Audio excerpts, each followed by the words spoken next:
Hôm nay là chủ nhật mọi người ơi, thì mình tiếp tục với combo dưỡng cây nha mọi người, bao gồm bột ngọt nha, nửa muỗng bột ngọt,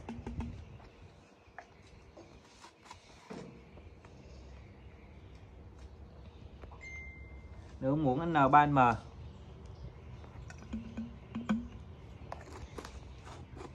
đừng có nhanh,